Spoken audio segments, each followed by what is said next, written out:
Veto powers of the President. For a bill presented in the Parliament to become an act, it has to go to the President for approval. The President has a choice to act over the status of the bill. This is known as the veto power of the President. The veto powers of the President are mentioned in the Article 111 of the Constitution of India. There are three types of vetoes. One is the absolute veto, second is the suspensive veto, and the third is the pocket veto. Absolute veto. Absolute veto is when the President refuses to approve the bill. He can use this in two cases: when the bill passed is a private member's bill, or when the Cabinet resigns before the bill gets President's approval. In these two cases, the President can use absolute veto and rejects the bill.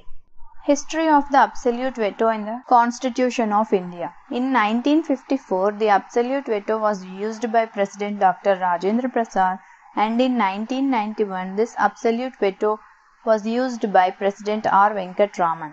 The second is suspensive veto.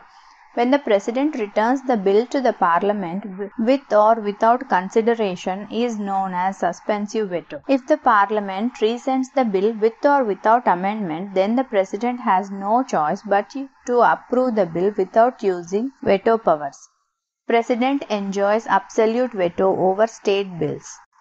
But again, the state cabinet has no power to override the suspensive veto of the President regarding the state bills. President can't use the suspensive veto in regard to money bills.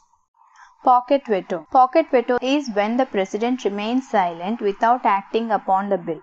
By using this power, the President can keep a bill pending without any time limit. He doesn't have to reject or return the bill. Let's see the history of pocket veto in India.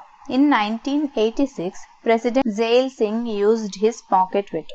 The President cannot use his veto powers if the bill is a constitutional amendment bill.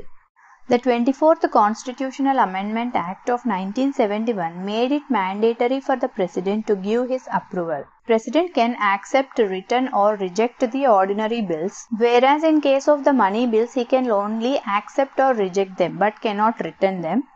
While in case of the constitutional amendment bills, he can only accept the bills, but he cannot return or reject the bills.